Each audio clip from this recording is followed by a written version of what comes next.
Hello dear students, welcome back to class number 7. This is video number 2 dealing with international taxation matters. International taxation, you might found that in the income tax law, what is the stuff that is called international taxation. Yes, that might sound sometimes quite unusual. What is international taxation? Well, I'll be discussing slowly what is international taxation, what it means, and what's the importance of international taxation, and what are the provisions of international taxations as contained in the Income Tax Ordinance 1984. Now, international law. Definitely, you know what is international law. International law, the famous definition. International law means rules and regulations that govern the relationship between relationship of the states in dealing with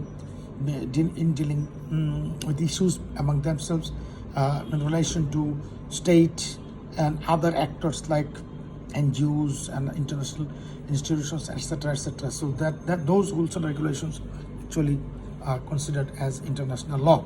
So international tax, we can say that without going into deep, without understanding the very, very difficult, hard not to crack things, very in simple paraphrased language, we can say that international tax are those tax rules that govern the tax issues between two or more states. So again, that is very, very, very easy. It says that international taxation rules are rules that govern the taxation issues between state, one or between two states or one or more states, two or more states. Now, you might ask the question, what are the issues of tax between states, between one or two, between two states or among more states? If I give you an example, then you will understand. What is international taxation, I've said, and what international taxation governs, you will understand if I give you the example. So, for example, every state is sovereign state. So, you have to understand that imposition of tax or taxing is a right of the sovereign.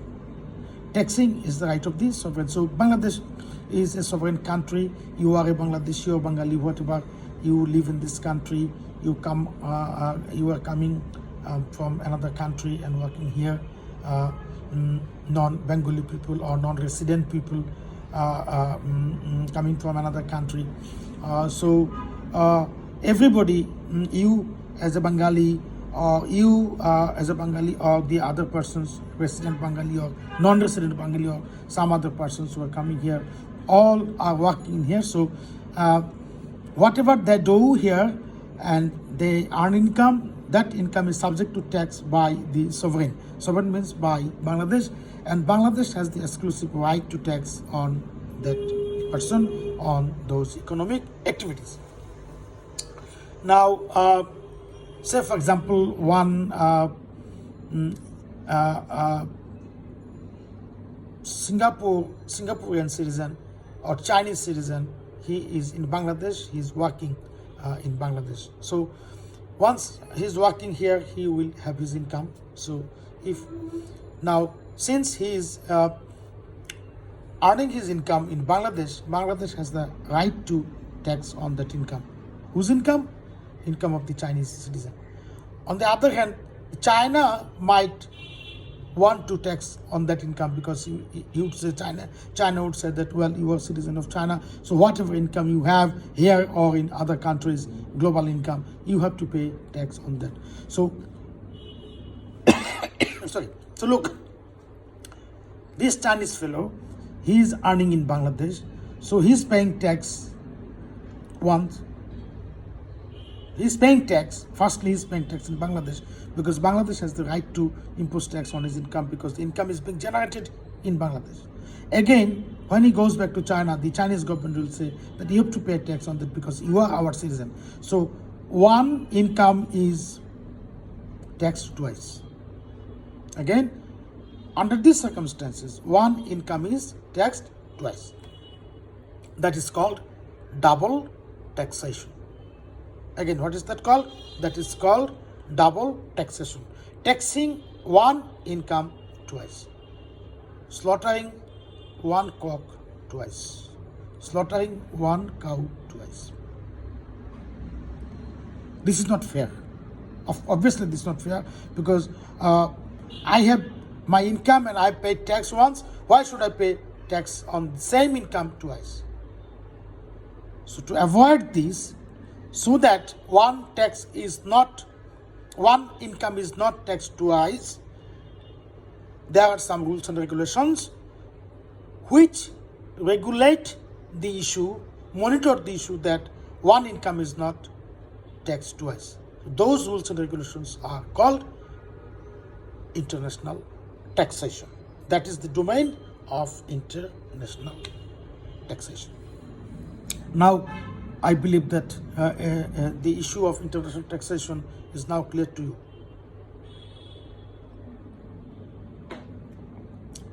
Now, how Bangladesh or how the income generated in Bangladesh is taxed in Bangladesh or is not taxed in the country of or the citizen, that is in this case in China. Now, for that, to avoid the double taxation, the two countries make an agreement to avoid taxing same income twice. Two countries, in this case China and Bangladesh, they make an agreement, they enter into an bilateral tax agreement so that they can avoid taxing the same income twice of their citizens. And the agreement is called double taxation agreement. The agreement is called double taxation agreement, or sometimes it is known as double taxation treaty. Double taxation treaty. Treaty law, you know, treaty law is governed under the law of Vienna, under the law of the Vienna Convention of the Law of Treaties 1969, Pacta Sant Servanda. Treaties, agreements must be followed by the parties or persons who sign to the agreement. That is governed by the provisions of the Vienna Convention of the Law of Treaties 1969. So income-based treaties are also entered into between states under the provisions, and those treaties are double taxation treaties or double taxation agreements are governed by the International Law of Treaties of Vienna 1969. So currently Bangladesh has around 35 double taxation agreements. I mean, Bangladesh have double taxation agreements with 35 countries around the world. So that depends on the mobility of workforce between the two countries, and also between the nature of investment between the two countries. If, say, for example, if Chinese companies are coming to Bangladesh in large scale and they are doing business in Bangladesh, they are setting up industries here, so a lot of people are working here, so then that is commercially important, so there will be a lot of income and question of taxation will arise. So under these circumstances, these two countries will have double taxation agreement to avoid double taxation. So now currently, as I told you, Bangladesh has 35 countries, and some more agreements are on the way to be signed between the countries. Now, for example, another issue is that if there is the double taxation agreements, they describe the provisions that which income will be taxed and which income will be free in Bangladesh, in China, etc., etc. So whenever you were supposed to advise a person, international person, foreign national, whether he has to pay in Bangladesh or not, or whether he has to pay in other countries. So you have to check with whether there is bilateral or double taxation treaties or agreements between the two countries. For the bilateral agreements or treaties, there are two formats. There are two formats, two conventions. One is the OECD conventions. OECD means Organization of Economic Development and Cooperation. That is European-based, Europe country-based. So OECD, they have proposed a format for entering into the double taxation treaties containing 30 articles. Again, there is another United Nations Conventions on the Double Taxation Treaties that also contain the 30 articles, including income from business, income from permanent establishment, income from immovable property, income from capital gain, income of the students, income of government officials, etc., etc., etc. So now at this stage, that is a separate subject, separate topic of discussion. You are not supposed to go into deep with those provisions of the provisions of the double taxation agreements. Now, if there is double taxation agreement, then the taxation issues will be governed by the double taxation treaty provisions existing between the two states. But if there is no double taxation agreement between the countries, then what will happen? There might not be, because Bangladesh only has 35 double taxation treaties. So if a person who comes from a country with which Bangladesh doesn't have any double taxation treaty, then what will happen? The thing is that under the circumstances, the provision of law says that he will be taxed in Bangladesh, and in his country he will get credit of the tax which he pays in Bangladesh. So that's called the credit method. So if there is no double taxation agreement, then he will get credit in his country of the amount of tax he pays in Bangladesh.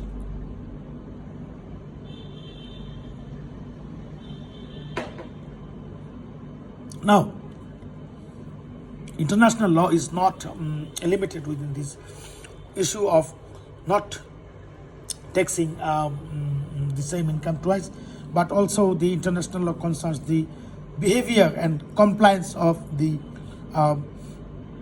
multinational corporations. So the rule of multinational corporations in tax compliance is very, very important, particularly for developing countries. You know, multinational corporations or multinational companies, they have their business operations in many countries. For example, in Bangladesh, you'll see multinational corporations like Unilever, you'll find it like the HSBC, Hong Kong and Shanghai Banking Corporation, or you'll find other banks like Standard Chartered banks, and you'll find many other companies in Bangladesh which are multinational corporations. Nowadays, the issue of tax evasion by the multinational corporations has gained ground, and this is more important because multinational corporations, they avoid paying taxes by shifting their profit from the tax jurisdiction in which their income is generated to other jurisdiction where there is no tax or there is very low tax. Now, what is that? Now let me explain. For example, Unilever Bangladesh is working in Bangladesh. So in Bangladesh, it has to pay tax, say for example, 35% on its income. So if Unilever earns 100 taka in Bangladesh, then according to the company tax rate in Bangladesh, it has to pay tax 35 taka. But if Unilever is able to shift the income to a country where the tax rate is 5%, then in that case, the Unilever has to pay tax 5%, 5 taka. So there's a big difference between 35 taka and 5 taka. If he can shift the income from Bangladesh to another country where the tax rate is 5% or there is no tax, then he can save at least 30 taka or 35 taka if there is no tax in that country where the profit is being shifted. That is called BEPS, base erosion and profit shifting. Again, I say that is called BEPS by the multinational corporation. That is called BEPS by the multinational corporation. BEPS means base erosion and profit shifting. Base erosion and profit shifting. BEPS. The example I've given you, that Unilever shifts its profit to a country where there is no tax or there is low tax. Now, this is very unethical because Unilever is working in Bangladesh, so Bangladesh has the right to have tax on its income. Unilever has to say must pay its fair share of income which is being generated in Bangladesh, but because of the profit shifting, it is paying. It is avoiding the payment of tax. That is called avoidance of payment of tax. So, two types of things. There is one is tax evasion and there is tax avoidance. Tax evasion means that you don't pay tax at all. You have income, you don't declare income at all. Avoidance means you have declared your income, but by exploiting the gaps and mismatches of the law, you avoid paying tax. In this case, the example I've given, you have shifted the profit to some other countries. Now, how do you shift the profit? How do the multinational corporations shift the profit from the high tax jurisdiction to low tax or no tax jurisdiction? There are certain ways how the multinational corporations shift their income from the source jurisdiction. Source jurisdiction means where the income is being generated. That is called the source jurisdiction. So there are some ways. We'll discuss only one way, which is being dealt with under chapter 11A, under chapter 11, capital A of the income tax ordinance. That is called transfer pricing. That is called transfer pricing. Transferring the price. I give an example, then you will understand. So, for example, Unilever Bangladesh, example, Unilever Bangladesh has 100 taka income this year. Now, Unilever says to the Bangladesh Tax Authority, look, gentlemen, I have income 100 taka this year, but I have expenditures. What expenditures? We know expenditures.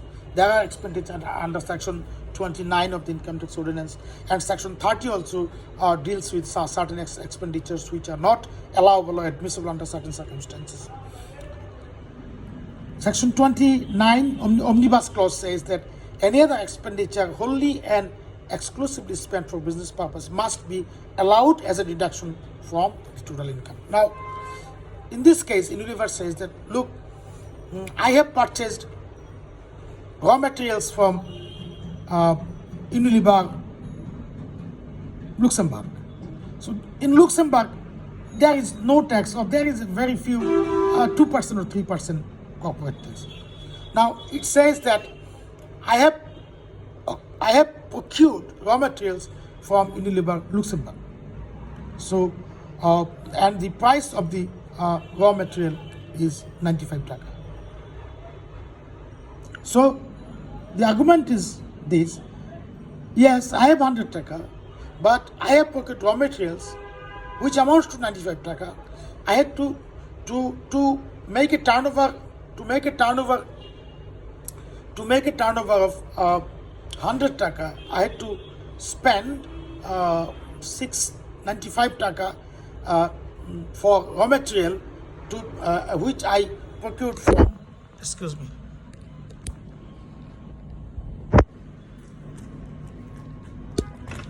Just a minute. Yeah.